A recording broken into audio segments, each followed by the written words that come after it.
The story opens with a dusty, winding road cutting through a dense forest, the trees pressing in like silent spectators.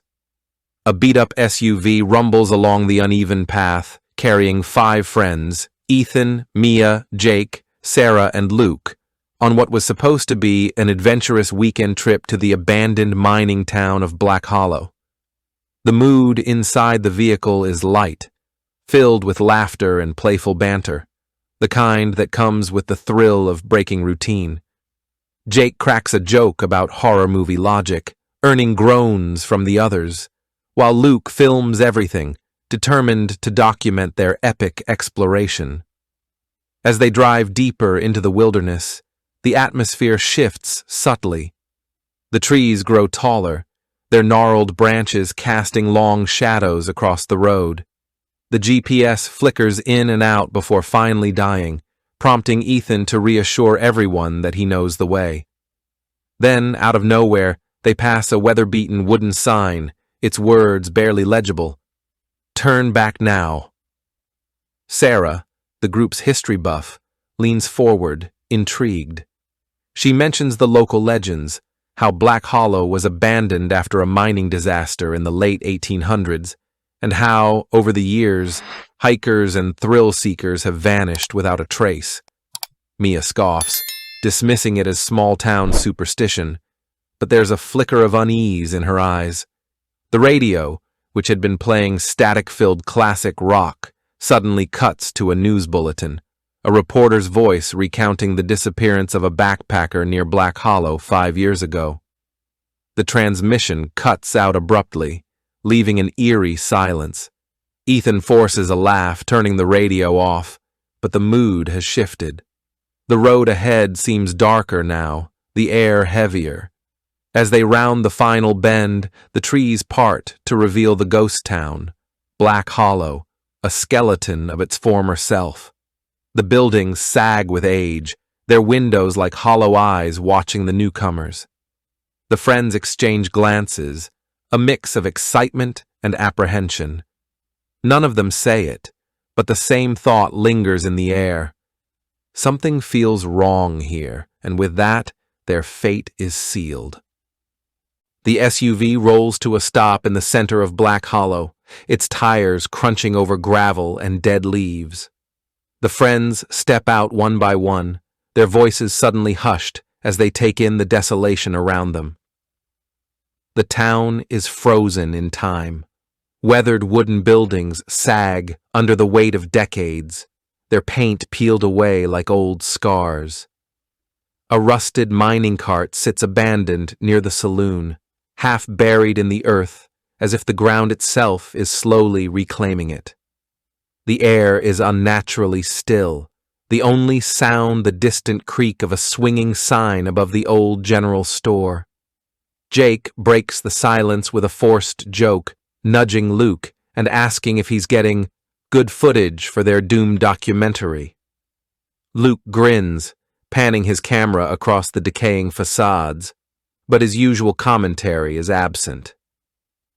There's something about this place that even his enthusiasm can't shake.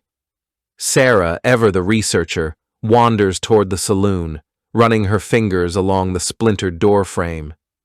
She recounts the town's grim history, how, in 1893, a catastrophic collapse in the silver mine trapped dozens of men underground. The rescue attempts failed, and within months, the remaining residents fled, leaving Black Hollow to the elements. But then she lowers her voice, adding, "Some say the mine wasn't the only thing that buried people here." Mia rolls her eyes, calling it melodrama, but her fingers tighten around her backpack straps. She's the skeptic, the one who insists every ghost story has a logical explanation. Yet even she can't ignore the prickle at the back of her neck, the sensation of being watched. Ethan takes charge, suggesting they set up camp in the old sheriff's office, its stone walls still sturdy, its barred windows offering a false sense of security. As they unpack their gear, Luke films the interior, the camera's light flickering over graffiti-scarred walls and a rusted cell with its door hanging crookedly open. Then, in the corner of the frame, something moves. He freezes, rewinds the footage. Nothing there. Must have been dust, he tells himself, though his hands aren't quite steady. Meanwhile, Mia explores the saloon, her flashlight cutting through the gloom. Behind the bar, she finds a porcelain doll propped against a whiskey bottle. Its dress is tattered, but its face is eerily clean, the glassy eyes staring straight ahead. A child's toy left behind, or placed there.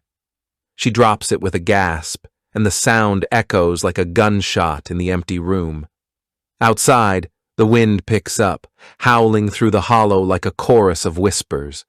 The group reconvenes around a crackling campfire, their laughter brittle, their glances lingering too long on the shadows beyond the light. No one mentions the doll. No one admits they heard footsteps in the empty upstairs of the sheriff's office. But as the fire dims, Luke's camera, left unattended, captures a single blurred figure standing at the edge of the trees, watching. Then the screen cuts to static. Night falls over Black Hollow like a suffocating blanket, the kind of darkness that seems to swallow sound whole. The group huddles around their struggling campfire, its embers casting jagged shadows against the crumbling walls of the sheriff's office. The air carries a metallic tang, like old blood or rusted iron, that no one comments on, but everyone tastes. Luke, ever the documentarian, insists on getting night footage for atmosphere. He jokes about capturing their first ghost on camera, but his voice lacks its usual energy. Ethan warns him not to wander far, but Luke waves him off with a grin, the red light of his camera blinking like a lone warning beacon as he disappears into the gloom. The others try to maintain normalcy. Jake deals a hand of cards with exaggerated bravado, Sarah pores over her notes on the town's history, and Mia watches the tree line with narrowed eyes. Only Ethan keeps glancing toward where Luke vanished, his fingers tapping an uneven rhythm against his knee. The minutes stretch, then an hour. When Luke's scream cuts through the night, it doesn't sound human, more like an animal caught in a steel trap. The cards scatter as they all scramble to their feet. Flashlight beams slice through the darkness, calling his name, but the forest gives nothing back. They find his camera lying in the dirt near the mine entrance, its lens cracked. The playback shows shaky footage of Luke walking backward, as if pulled by unseen hands. His face contorts in confusion, then terror. The audio distorts, a wet, guttural whispering in a language none recognize, before the screen erupts in static. The final frame freezes on a blurred shape looming behind Luke, its elongated fingers curled around his shoulders. Jake laughs nervously. "This is some Blair Witch shit. He's messing with us, right?"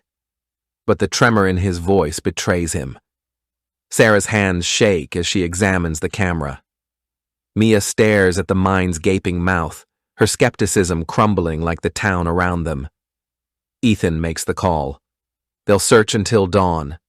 But as they fan out, their shouts echoing through empty streets, the unspoken truth settles over them. Luke isn't hiding. Luke is gone. And the way his camera fell, it looked like something dropped it there on purpose, like an invitation. Dawn bleeds into Black Hollow with a sickly gray light, the kind that does nothing to warm the skin. The group stumbles through the abandoned streets, their voices hoarse from calling Luke's name all night. Shadows cling to the buildings like stains, and every creak of wood, every rustle of dead leaves, makes them spin around, flashlights cutting through the gloom. It's Sarah who finds it, a jagged fissure in the earth behind the skeletal remains of the church, half hidden by thorny brush. The wooden beams framing the entrance are rotted, the mind's mouth yawning open like a wound that never healed. A rusted sign dangles by one nail, its warning faded but still legible. No entry. Unsafe. Ethan hesitates. Going in feels like surrender, like stepping into the belly of something ancient and hungry. But Luke's camera was found here. There are no other leads. The air inside is thick with the scent of damp earth and something fouler, copper and decay. Their flashlight beams tremble as they reveal the truth. The walls are covered in names, not just carved by 19th century miners, but fresh scratches, some still oozing sap like the wood is alive and weeping. Sarah runs her fingers over them, her breath hitching as she recognizes dates: 1998, 2011, last year. These aren't from the mining days, she whispers. People have been coming here, and they've been marking their names like they knew they wouldn't be leaving. Jake scoffs, but it's weak, his bravado crumbling. So what? It's some stupid tourist thing? Like Kilroy was here? But then his light catches something deeper in the tunnel, a pile of discarded belongings, a water bottle, a hiking boot, a smartphone. Its screen cracked, but still glowing faintly with a dead battery icon. Mia steps forward, her skepticism drowned under a wave of dread. These aren't artifacts. This is evidence. Then the whispers start, not from the group, from the walls themselves, a chorus of hushed voices, overlapping, pleading, "Help us, join us, don't leave us here."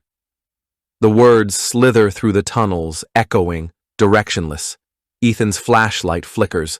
For a heartbeat, the beams catch figures standing just beyond the light's reach, pale, emaciated, their mouths stretched too wide. The group stumbles back, a wordless scream lodged in their throats. They don't stop running until they burst into the daylight, gasping, their hands scraped raw from scrambling over rocks. Behind them, the mine exhales a gust of frigid air, carrying the unmistakable sound of laughter, Luke's laughter, before the silence swallows it whole. The group staggers back into the sheriff's office, their faces streaked with dirt and sweat, their breaths coming in ragged gasps. The mine's whispers still echo in their ears, clinging like cobwebs. No one speaks at first. What could they possibly say? The rational world has cracked open, and something far older and darker has slithered through. Sarah is the first to move. Her hands tremble as she rummages through her backpack, pulling out a leather-bound journal she'd found earlier in the church pews, its pages brittle with age. The name on the cover is barely legible: Reverend Elias Holloway, 1893. The others gather around as she carefully flips it open, the spine cracking like distant gunfire. The entries start normally enough. Sermon notes, weather observations, the Reverend's concerns about the mine's safety. But then the tone shifts. The handwriting becomes jagged, frantic.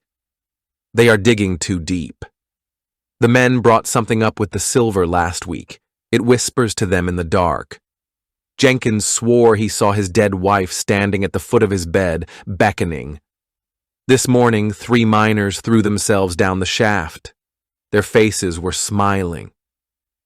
Ethan's jaw tightens as Sarah reads aloud, her voice growing thinner with each word. The journal tells of a town unraveling, of midnight rituals at the mine's entrance, of livestock found drained of blood, of children sleepwalking toward the shaft with their eyes wide and unblinking. Then, the final entry, scrawled in what looks like rust-brown ink. The elders have made their decision. The mine collapse was no accident.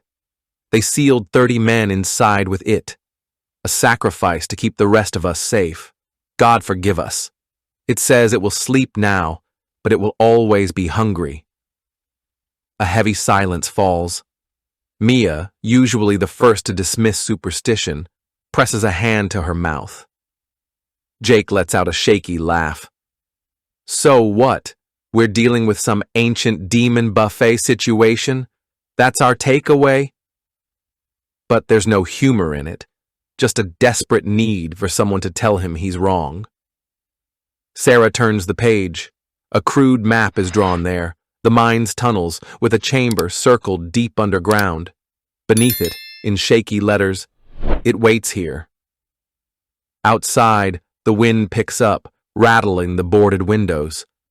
A long, low groan echoes through the town, like the earth itself is stirring beneath them. The flashlight beams waver, as if the darkness is pressing in harder now, listening. Ethan finally speaks, his voice hollow. "Luke's down there, and whatever took him, it's been doing this for over a century." In the corner of the room, unnoticed, the doll Mia found earlier now sits upright on a dusty desk. Its head slowly turns toward the group, its glassy eyes reflecting no light at all. The night after discovering the Reverend's journal, no one sleeps. The sheriff's office feels less like a refuge and more like a cage, the walls pressing in with every gust of wind. The doll hasn't moved again, at least not that they've seen, but its presence is a silent scream in the corner of the room. Jake, usually the first to break tension with a joke, hasn't spoken in hours. He sits with his back against the wall, knees drawn up, staring at the rusted bars of the cell across from him. His fingers tap an uneven rhythm against his legs, his breathing too quick, too shallow. When Ethan suggests they take shifts keeping watch, Jake laughs, a sharp, broken sound. "What's the point? You really think staying awake's gonna stop whatever the hell this is?" No one answers. The storm rolls in around midnight, rain hammering the roof like fists. The power in their flashlights is fading, the beams growing weaker, as if the darkness is leeching the life from them. Sarah tries to piece together clues from the journal, her notes spread across the floor, but the words blur together. Mia watches Jake, her skepticism replaced by something colder, the dawning realization that they are being hunted. Then the whispers start again, not from outside, from inside the room, a breath against the back of Ethan's neck, a murmur just below hearing. Jake's head snaps up, his eyes wide. "Did you?" A giggle cuts him off, high-pitched, childlike. It comes from the cell. The group freezes. The flashlight beams swing toward the bars, illuminating nothing but dust and shadows. Then, movement. A small figure crouched in the corner, its back turned, its head tilted at an unnatural angle. Jake stumbles to his feet. No. The figure's head snaps around. Not a child, not human. Its mouth stretches, too wide, lined with needle teeth. Its eyes are black pits, reflecting no light. Jake screams. The flashlights die at once. In the pitch black, chaos erupts. Shouting, scrambling, the crash of overturned gear. Mia's voice cuts through the dark. "Jake? Jake!" Then silence. When the flashlights flicker back on, Jake is gone. The cell door, rusted shut for decades, stands wide open. And on the floor, leading out into the storm, are wet footprints, too small to be Jake's. The night after discovering the Reverend's journal, no one sleeps. The sheriff's office feels less like a refuge and more like a cage, the walls pressing in with every gust of wind. The doll hasn't moved again, at least not that they've seen, but its presence is a silent scream in the corner of the room. Jake, usually the first to break tension with a joke, hasn't spoken in hours. He sits with his back against the wall, knees drawn up, staring at the rusted bars of the cell across from him. His fingers tap an uneven rhythm against his legs, his breathing too quick, too shallow. When Ethan suggests they take shifts keeping watch, Jake laughs, a sharp, broken sound. "What's the point? You really think staying awake's gonna stop whatever the hell this is?" No one answers. The storm rolls in around midnight, rain hammering the roof like fists. The power in their flashlights is fading, the beams growing weaker, as if the darkness is leeching the life from them. Sarah tries to piece together clues from the journal, her notes spread across the floor, but the words blur together. Mia watches Jake, her skepticism replaced by something colder, the dawning realization that they are being hunted. Then the whispers start again, not from outside, from inside the room, a breath against the back of Ethan's neck, a murmur just below hearing. Jake's head snaps up, his eyes wide. "Did you—" A giggle cuts him off, high-pitched, childlike. It comes from the cell. The group freezes. The flashlight beams swing toward the bars, illuminating nothing but dust and shadows. Then, movement. A small figure crouched in the corner, its back turned, its head tilted at an unnatural angle. Jake stumbles to his feet. "Number no, no, no." The figure's head snaps around. Not a child, not human. Its mouth stretches, too wide, lined with needle teeth. Its eyes are black pits reflecting no light. Jake screams. The flashlights die at once. In the pitch black, chaos erupts, shouting, scrambling, the crash of overturned gear. Mia's voice cuts through the dark. "Jake? Jake." Then silence. When the flashlights flicker back on, Jake is gone. The cell door, rusted shut for decades, stands wide open, and on the floor, leading out into the storm, are wet footprints. Too small to be Jake's. The sheriff's office felt different now, hollowed out by absence. With Luke and Jake gone, the space between the remaining three seemed to stretch endlessly, every breath and shuffle of fabric amplified in the heavy silence. Mia sat hunched over the sheriff's desk, her fingers tracing the deep grooves in the wood where desperate hands had once clawed at the surface. The others were outside, calling Jake's name into the indifferent wilderness. But Mia couldn't shake the feeling that the answers were here, in this decaying room that smelled of mildew and old violence. Her flashlight beam caught the edge of something protruding from beneath a stack of yellowed wanted posters. A modern composition notebook, its bright blue cover glaringly out of place among the antiquated debris. When she pulled it free, a cloud of dust rose like a sigh. The first page bore a single sentence, written in careful block letters. "You should have turned back when you had the chance." The pages that followed were a collage of madness, newspaper clippings about their group, their college graduation photo, a screenshot from Luke's YouTube channel, even a receipt from the gas station where they'd stopped yesterday. Interspersed between these were sketches so detailed they made Mia's throat tighten.